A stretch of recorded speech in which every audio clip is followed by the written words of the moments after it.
I am going to discuss exercise 5.1 of chapter Introduction to Euclid Geometry. तो बेटा start करते हैं question number 3 से.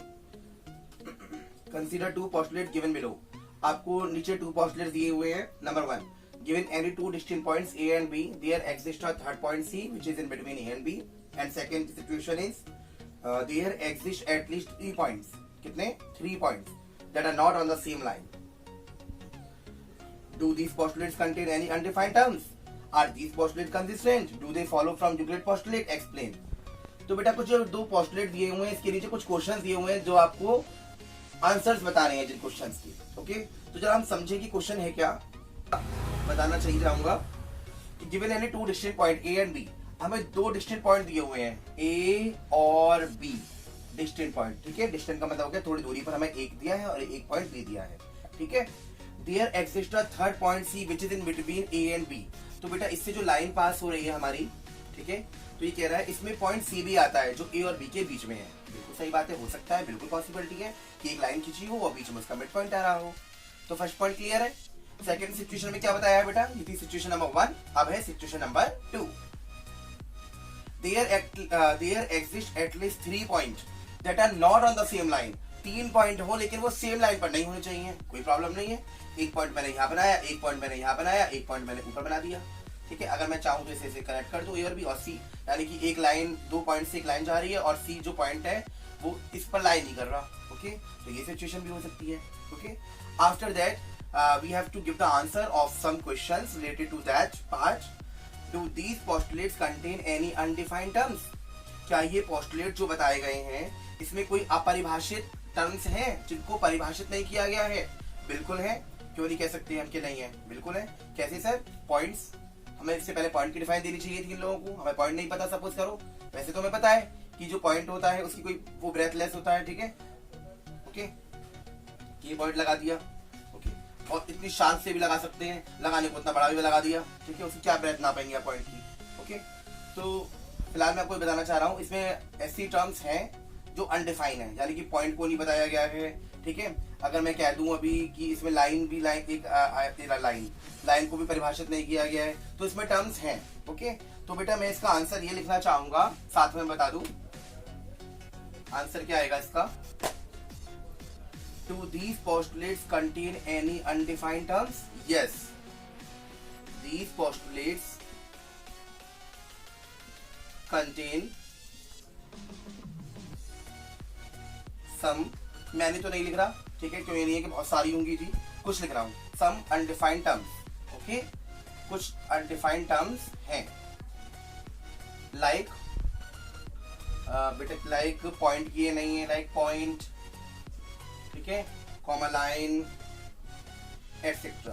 ओके, ओके बेटा, तो पहले पॉइंट का तो मुझे आंसर मिल गया. हो सकता है और भी कोई लाइन हो, जैसे कुछ और भी हो इसमें, आपको लग रहा हो कि इसकी डिफाइन होनी चाहिए थी, ठीक है. तो फिलहाल इसका क्वेश्चन का आंसर बन रहा है, do these postulates contain any undefined terms? बिल्कुल, यस. इस पोस्टुलेट में कुछ ऐसी अपरिभाषित टर्म्स हैं, ठीक है. कौन कौन सी टर्म है? पॉइंट है, लाइन है और एटसेट्रा. कुछ और भी हो सकता है जो स्टूडेंट को लगे वो जो परिभाषित करनी चाहिए थी, ठीक है. आगे, आर दीज पोस्टुलेट्स कंसिस्टेंट? क्या ये पोस्टुलेट्स कंसिस्टेंट हैं, तर्कयुक्त हैं? कंसिस्टेंट मतलब बेटा तर्कयुक्त, यानी कि तर्कयुक्त. तर्कयुक्त है मतलब इनका कोई लॉजिक है. इन पोस्टुलेट्स का बिल्कुल लॉजिक है, अभी तो समझाया था मैंने इसको. Yes, these postulates, yes these postulates are these postulates consistent. Yes these postulates are consistent, are consistent. ये पोस्टुलेट्स कंसिस्टेंट हैं, लॉजिक पर डिपेंड हैं. बिकॉज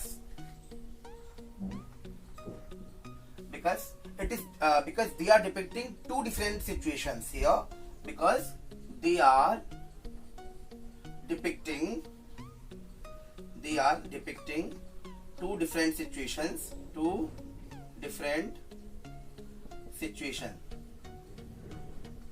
ठीक है. two different situations हैं यहाँ पर. as कौन कौन सी हैं बेटा, कि नंबर 1 जो मैंने आपको भी बताई थी, मैं डायग्राम भी बनाना चाहूँ तो बना दे रहा हूँ आपका, ठीक है. आपके बहुत अच्छे से क्लियर हो जाएगा बेटा. पहली सिचुएशन तो मेरी ये है कि एक पॉइंट ए है, एक पॉइंट बी है। बेटा मैं छोटा सी बना रहा हूँ, ओके, ये रहा ए और बी, इसमें बीच में लाई कर रहा है सी। ओके, सिचुएशन मेरी ये है, जिसके आगे मैंने ऐसे एरो बना दिया है जो क्या शो कर रहा है, there is a common, there is the mid point. It can be happen, हो सकता है, it can be happen that there is a midpoint, there is a midpoint between two distinct points, तो बेटा जरूर हो सकता है कि एक मिड पॉइंट हो दो डिस्टिंक्ट पॉइंट के बीच में। तो पहली सिचुएशन को तो ये कर रहा है, ठीक है, और दूसरी सिचुएशन को ये कर रहा है जो मैंने आपको बताया था, ये ए है, ये बी है, और ऊपर मैंने कर दिया सी, ठीक है। यानी ए और बी से एक लाइन जा रही है, लेकिन ये जरूरी नहीं है कि तीनों पॉइंट एक लाइन पर ही आए। ओके, तो इसका मतलब ये हो गया, यहाँ पर भी मैं एरो बना दे रहा हूँ एक, तो यहाँ पर भी बेटा मैं ये लिखता हूँ, इट कैन बी हैपन, हो सकता है, it can be happen that, जो कि इसमें दे रखा है, there exist at 3 point that are not on the same line, तो it can be happen that the 3 points are not lying on the same line, ऐसा बिल्कुल पॉसिबिलिटी है इसकी कि हो सकता है, it can be happen that 3 points are not lying on the same line, एक लाइन पर नहीं हो। ओके, आगे एक तो बेटा फर्स्ट क्वेश्चन का आंसर पता लग गया है, सेकंड का भी पता लग गया है। ओके, अब do they follow from Euclid postulates, क्या ये यूक्लिड पोस्टुलेट को फॉलो कर रहे हैं? नहीं, ये बेटा यूक्लिड एक्सियोम को कर रहे हैं फॉलो। तो लिखेंगे no they do they follow from Euclid postulate, no they do not follow from Euclid postulate. Okay बेटा, एक्चुअल स्पेस नहीं है तो आप बेटा इसको पॉज करके वीडियो को ऊपर का उतार लीजिएगा कॉपी में सारा, मैं ऊपर की रब कर रहा हूँ line. Okay, I am going to rub this part. Do they follow from Euclid postulate? No, they do not follow from Euclid's postulates because they only follow Euclid's axiom। कौन सी? 5.1 बेटा, 5 जो एक्सियम और पोस्टुलेट है वो तो आप discuss कर दिया है इसकी फंडामेंटल बबीता मैम ने भी। ओके, तो आपके समझ में आ गया होगा, because they only follow Euclid's axiom 5.1। Okay, ये 5.1 को फॉलो कर रहा है। ओके, और वो कौन सी है 5.1 कि दो डिस्टिंक्ट पॉइंट से एक लाइन जा सकती है और उसका एक मिड पॉइंट हो सकता है। ओके, लिखना चाहो तो आप लिख सकते हैं इसमें, लेकिन बेटा फिर वो लेंथी हो जाएगा, इसका पार्ट भी आगे हो, ठीक है। तो मैं अगर आप चाहें तो मैं लिख दे रहा हूं इसमें कि देयर इज अ पॉसिबिलिटी, ये पॉसिबिलिटी है that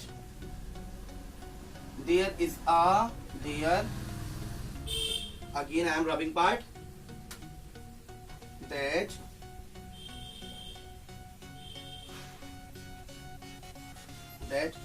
there is a mid point occur between two distinct points।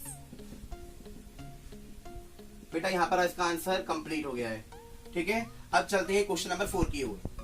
तो बेटा if a point C lies between 2 point A and B such that AC is equal to BC, then prove that AC is equal to half AB, explain by drawing the figure। ये कह रहा है if a point C lies, अगर point C हमारा लाई कर रहा है दो पॉइंट A और B के बीच में, ठीक है, such that AC is equal to BC, यानी कि मेरे एक फिगर बनाइए डायग्राम, ये मेरा हो गया क्या, if a point C lie between 2 point A and B, A और B के बीच में मेरा एक पॉइंट है C जो लाई कर रहा है कब बेटा, बीच में, यानी कि मैं इसे एक अलग पेन से हाईलाइट कर रहा हूँ C पॉइंट, और C पॉइंट मेरा क्या शो कर रहा है, mid point. Okay, if a point C lie between 2 point A and B such that AC is equal to BC, जो इस तरीके से हमारा कुछ कर रहा है कि जितनी मेरी AC है उतनी मेरी BC है, ठीक है, जितनी मेरी AC है उतनी मेरी BC। तो प्रूव करिए AC is equal to BC। तो क्या प्रूव करवा रहा है, टू प्रूव, क्वेश्चन में प्रूव करवा रहा है AC is equal to half AB, कि AC जो है वो किस हाफ है किसका, AB का। ओके, AC आधी है AB की, AC आधी है AB की। तो बेटा चला इसका सॉल्यूशन देखते हैं, प्रूफ देखते हैं। और हमें गिवन क्या था, गिवन है C is a midpoint of AB, C is a midpoint of AB। बेटा ये लिख देना कॉपी में, फेयर कॉपी में ऐसी same, C is a midpoint of AB। और फिर प्रूफ पर आइए, तो प्रूफ में हमें क्या देखने के लिए मिलेगा कि मेरा C तो है ही मिड पॉइंट किसका, AB का। जब मेरा C मिड पॉइंट है AB का, तो C जो है AC जो है वो आधी है AB की, ये AC आधी है AB की। लेकिन कैसे कैसे प्रूव करोगे कि AC हाफ है AB की? ओके बेटा, तो हम प्रूफ करना बताते हैं आपको कैसे। चल देखिए, AB जो मेरी AB लाइन है वो दो से मिलकर बन रही है, किसको, AC को मिलाओ और BC को मिलाओ। AC और BC को मिला दोगे तो मेरी क्या बन जाएगी, पूरी AB बन जाएगी, अगर AC में BC मिला दूंगा तो। Okay, after that AB is equal to AC plus BC की जगह मैं AC रख सकता हूँ, क्या रख सकता हूँ, BC की जगह, because the question is already saying to you such that AC is equal to BC। Question खुद कह रहा है AC बराबर BC, तो मैं BC की जगह पर क्या रख सकता हूँ, AC। ठीक है, क्योंकि जितना AC है उतना BC है, बराबर है। तो ये आ गया AB is equal to AC 2AC। ठीक है, एयर कंडीशनर नहीं है, AC 2AC। ओके, तो अब मेरा AC अगर मैं निकालूं यहाँ से, तो ये 2 नीचे पहुंच जाएगा, AB अपॉन 2, यानी ये हो जाएगा half AB is equal to AC। तो शायद कुछ यही प्रूव करवा रहा था ना हमसे कि AC हाफ है AB का, AC हाफ है AB का। ओके बेटा, तो यहाँ पर ये हमारा कंप्लीट हो गया क्वेश्चन। आई होप आपकी बहुत अच्छे से क्लियर हो गया होगा कि AC is equal to half AB। ओके, वो बस सिचुएशन ऑल्टर है कि यहाँ पर AC आ रहा है, इधर AC आ रहा है, बट हमारा जो सॉल्यूशन है वो हमारा करेक्ट हो चुका है। ओके, तो चलते हैं बेटा क्वेश्चन नंबर 5 की। नंबर 5 है मेरा, in question number 4 point C is called a midpoint of line segment AB, prove that every line segment has only one and one midpoint। Question number 4 में अभी मैंने आप पढ़ा कि पॉइंट C जो है एक मिड पॉइंट है लाइन सेगमेंट AB का। ठीक है, मैं अभी जरा ड्रॉ कर रहा हूँ A और B, A और B। यही था कुछ क्वेश्चन हमारा, नहीं सर इसमें हमारा मिड पॉइंट और था, बिल्कुल सही बात है। ठीक है, क्या था, C हमारा मिड पॉइंट था, जो क्या डिपेंड कर रहा था कि जितनी AC है उतनी BC। क्लियर? तो in question number 4 point C is called a midpoint of line segment AB। Question number 4 में ये बताया गया था कि C मिड पॉइंट है लाइन सेगमेंट AB का, जैसे कि मैंने फिगर में दिखाया है। प्रूव करिए कि every line segment has only one and one mid point. Okay, तो प्रूव करिए कि एक लाइन सेगमेंट में सिर्फ एक ही मिड पॉइंट होता है, यानी एक लाइन में एक ही मिड पॉइंट हो सकता है। तो ये बात तो बेटा ट्रूली फैक्ट है, बट हमें प्रूव करना है कि ऐसा होता है। ओके, तो प्रूव करने से पहले मैं आपको ये बता दूं, डायरेक्ट मैं सॉल्यूशन कर रहा हूं यहाँ पर। ओके, सॉल्यूशन आंसर डाल रखा है, कोई प्रॉब्लम नहीं है, no issue at all here. तो मैंने क्वेश्चन नंबर 4 में प्रूव किया था क्या, कि जो AC है वो हाफ है AB की। ये मैंने कुछ प्रूव किया था। ठीक है, तो यहाँ पे मैं लिख दे रहा हूँ प्रूव्ड इन क्वेश्चन नंबर 4। ये मेरा प्रूव किया था। अगर मैं इसे अब प्रूव करूंगा दोबारा से, फिर वही पार्ट करना पड़ेगा मुझे। Proved in question number 4। ठीक है, AC is equal to half AB। Okay, इसी बात समझ में आ गई। अब बात आती है बेटा कि ये प्रूव करिए कि एक ही मिड पॉइंट होता है। तो एक ही मिड पॉइंट होता है, अगर मैं मान भी लूं कि सपोज करो एक और मिड पॉइंट है। ठीक है, यानी मैंने मान लिया let D is another mid point, is another mid point of AB। ठीक है, मैंने मान लिया, मान लो कि D दूसरा मिड पॉइंट है किसका, AB का। C को अभी दिमाग से थोड़ा निकाल दो कि C नहीं है, D है मेरा। तो जब मेरा D मिड पॉइंट होगा तो सिचुएशन बेटा मेरी क्या होगी, जरा प्लीज जरा मुझे इस बात को जरा बताइए। जब ये C नहीं है, सपोज करो D है मेरा दूसरा मिड पॉइंट। ठीक है, तो सिचुएशन क्या होगी, तो सिचुएशन तो यही होने वाली है क्या, कि जो AD है, जो AD अगर C नहीं है, AD है मिड पॉइंट अब मेरा, तो AD जो है वो आधी होगी किसकी, AB की। ठीक है, अगर मान लो मैं मानता हूं कि D मेरा दूसरा मिड पॉइंट है AB का। ठीक है, तो ये मेरी इक्वेशन बेटा 1 हो गई ऊपर वाली, और इक्वेशन नंबर 2 हो गई नीचे वाली। ठीक है, मैं यहाँ पर डाल दे रहा हूँ equation number 1 and equation number 2। So from equation number 1 and 2 after comparing लिख रहा हूँ मैं, क्योंकि मैंने फ्रॉम लिखा है इसलिए मैं यहाँ पर लिख रहा हूँ बेटा आफ्टर कंपेयरिंग। इक्वेशन नंबर 1 से और इक्वेशन नंबर 2 से कंपेयर करने के बाद क्या पता लगेगा कि AC हाफ AB के, AD हाफ AB के। अगर हाफ AB से हाफ AB कैंसिल तो AC AD के बराबर आ जाती है। ठीक है, दोनों इक्वेशन से क्या पता लगा कि AC जो है वो AD के बराबर है, AC जो है वो AD के बराबर है, AC AD के बराबर है। बेटा क्या देखने के लिए मिला हमें यहाँ पर, AC AD के बराबर है, मतलब कि जितनी AC है, ठीक है, AB जितनी AC है उतनी AD होगी, ठीक है, AC जितनी AC उतनी AD होगी, मतलब हो गया जब AC जो है, AC आधी है AB की, तो अगर D मैंने मिड पॉइंट बनाया इस बार, C ना बना करके D मिड पॉइंट दूसरा माना लेट करके, तो AD भी जो हाफ ही होगी AB की, ठीक है। तो ये कह रहा है कि जितनी मेरी AC होगी आधी AB की, उतनी AD भी आधी होगी AB की, ठीक है। तो AC AD बराबर होंगी, लेकिन कहने का मतलब है कि वो तब भी बराबर होंगी जब ये पॉइंट C ना मान करके D होगा यहाँ पर, या फिर ये ओवरलैप कर रहा होगा। अगर मुझे मैंने दूसरा पॉइंट मान भी लिया तो ये कॉन्साइड कर रहे होंगे, यानी इस सिचुएशन में पॉइंट हमारे क्या करेंगे बेटा, कंसाइड करेंगे। तो यहाँ पे हम लिख सकते हैं we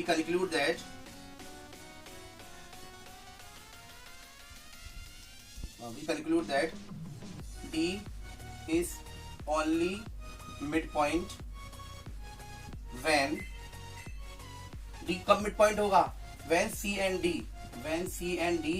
coincides each other, यानी एक दूसरे पर ओवरलैप करेंगे, टकराएंगे। coincide मतलब टकराना, एक दूसरे पर टकराएंगे, ठीक है।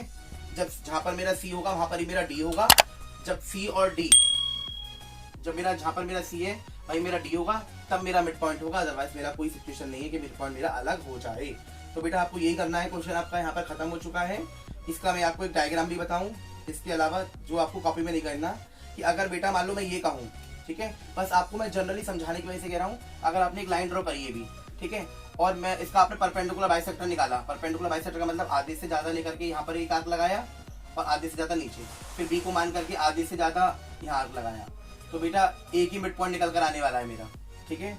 हालांकि ये कुछ कॉपी में नोट नहीं करना, सिर्फ समझाने के लिए था। तो ये बताने के लिए कि एक लाइन में AB में एक ही मिड पॉइंट हो सकता है, ठीक है, मिड पॉइंट की बात कर रहा हूँ। तो बेटा आज के लिए क्वेश्चन नंबर 5 तक ही है। इसको एक्सरसाइज में हमारे 7 क्वेश्चन हैं। आज 3, 4, 5 आपके क्लियर हो गए होंगे। कल एक्सरसाइज हमारी कंप्लीट हो जाएगी। आई होप आपके सारे क्वेश्चन समझ में आ गए हैं। तो प्लीज लाइक करिएगा, ओके, मेरे चैनल को लाइक करिएगा, सब्सक्राइब करिएगा। Thank you, bye bye.